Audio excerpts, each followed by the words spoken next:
Here is part 2 of the ON3 top mount install for the 2015 and 17 S550 Mustangs. So I'm just going to continue where I left off. We left off when I was fixing to put the wastegates on, so I'll go get that done right now.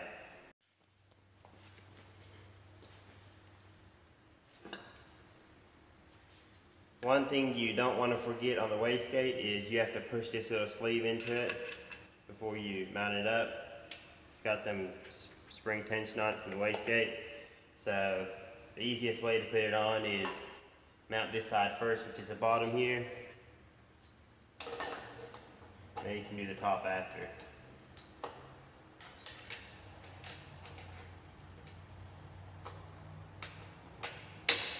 Try and get it pushed together. You can feel when the spring comes together.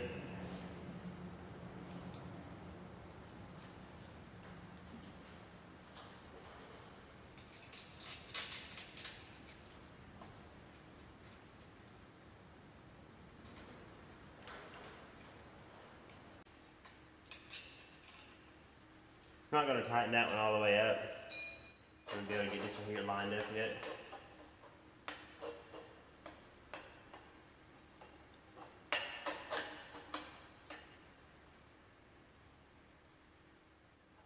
Sometimes if it doesn't line right up, you can just kind of spin the turbo around or turn the pipe, whatever you need to do to make that fit.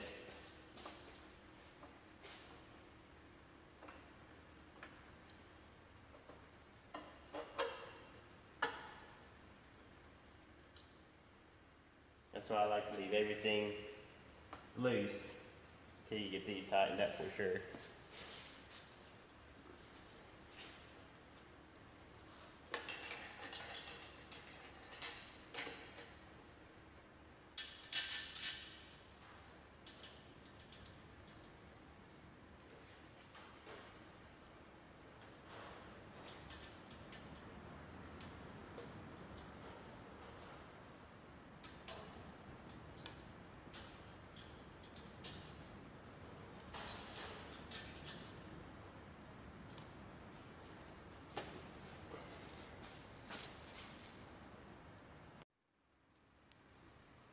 I ran into my first little problem.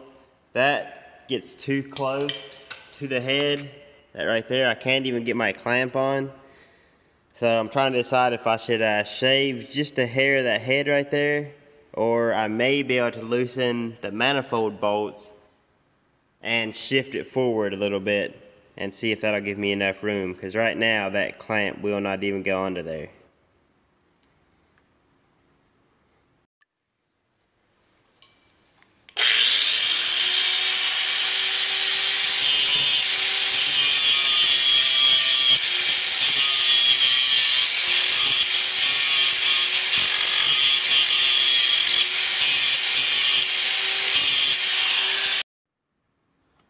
You can see where I shaved that down just a little bit there on that side right there.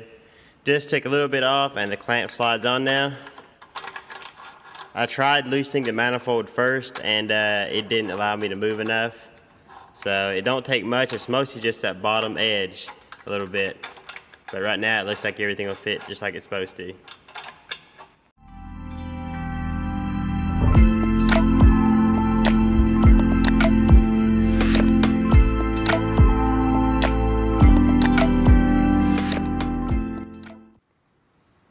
The wastegates are both put on and I got them tight. You can tell they both clear. Down there is pretty close. I may move that clamp just a hair, and the bottom down there does not hit on the head there either where I grinded it. So it's got room there. And this one up here of course has no issues with clearance anywhere. The next thing I have to do is I have to drill my oil pan for the drain lines from the turbos. I actually dug through their fittings. They actually do have the 10 fittings for the oil pan. So those do come with it. I bought the stainless ones, weld-ins. So I'm going to go drill those holes now, weld these in, and get the oil pan mounted up. I've made a little hole already, but I didn't have a big enough bit. So I went and got a step bit. I think it'll be close to a 7/8. So I'll give it a try and see what it takes.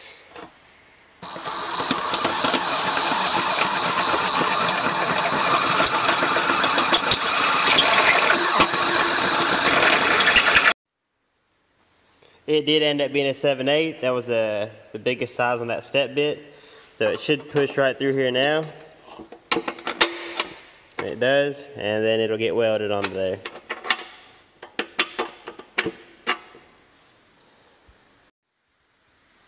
If you're using the fitting that came with the ON3 kit, I want to make sure in pulling out it's not going to be a 7/8 hole. Just the one that I got with the little bung on the end took the 7/8, but these look more like maybe a 3/4 or so. You can see how much room they have left.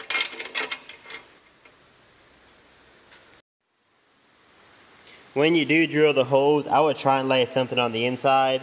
It took me a while to clean all the metal shavings out of the bottom down there. I ended up getting brake cleaner, cleaning everything out, then taking the plug out and washing it out with water. Took a good 30 minutes to get all of them out. I just had my hand down there reaching around underneath to get it all out, so I would definitely put something in here to catch the shavings whenever you drill it. I was gonna MIG those, but I think a MIG might burn through on those on that thin steel pan. So I brought it out to Wiles Welding, which is about 3 to 4 miles from me, and I'm gonna have them go TIG it. So the next thing I'm gonna do, I'm waiting for the Wiles to TIG that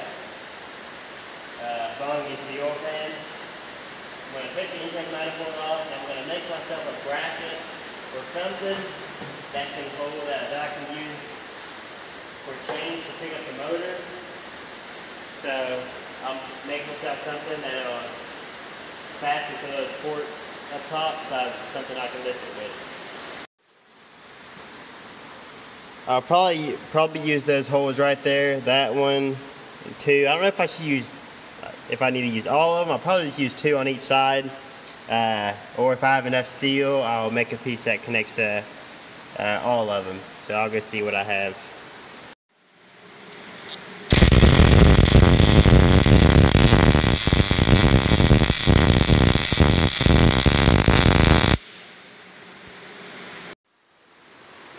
Here's a little lift bracket I made. It's not the nicest thing you'll see, but it should do the job. You can buy these online. They're not quite like this, but they still use these same bolt holes as the lift point.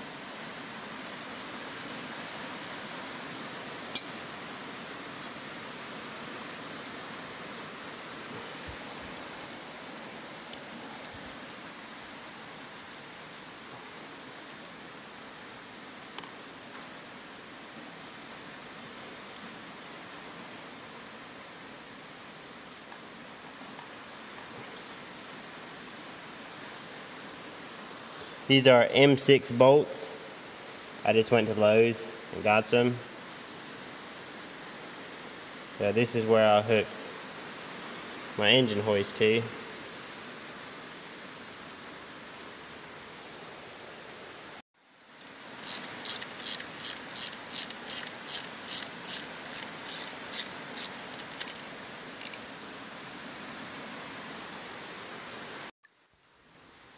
I've got my engine hoist over here, and I got the chain hooked around the bracket I made. I kept the bracket towards the front of the motor a little more because the turbos hang on the front side. I was thinking it's going to hang forward, and it looks like it will hang forward a little bit, but whenever I get the transmission on the back, that should keep it closer to flat, and I'll have to add one more chain to hold that. So I'll start lifting it up and see how it does.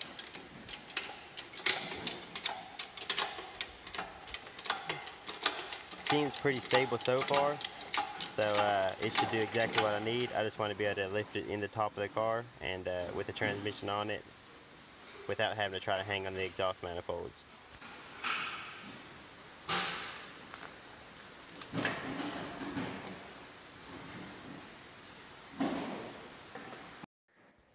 I just got my oil pan back from Wiles. It looks like they did a good job welding it. Everything looks good. So I'm going to go and actually get this put back on so the motor will be sealed up.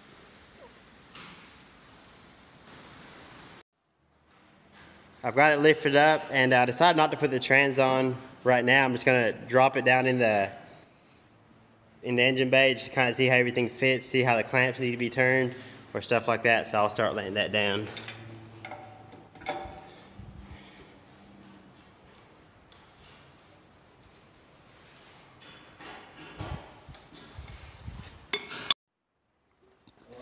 I've got the motor set down in the engine bay now. I had to make a few adjustments to some of those clamps. You can tell where that one was hitting on the side. That one had to be moved. And I had another one over here. I had to change that one around. Earlier it was against that harness, so I had to turn it upright. And I went on this side, I clocked the turbo already. You can see that's the feed side, and the drain one's on the bottom. I think if you set those beforehand, before you put the motor in, it'll be a lot easier. You see the drain there, and the feed one is up here. You'll clock those with this towards the top and tighten all those bolts up when you have the motor out, so it's easier to get to. Then you can spin this housing wherever you need it. But that's going to finish this video, and I'll update you on the next part.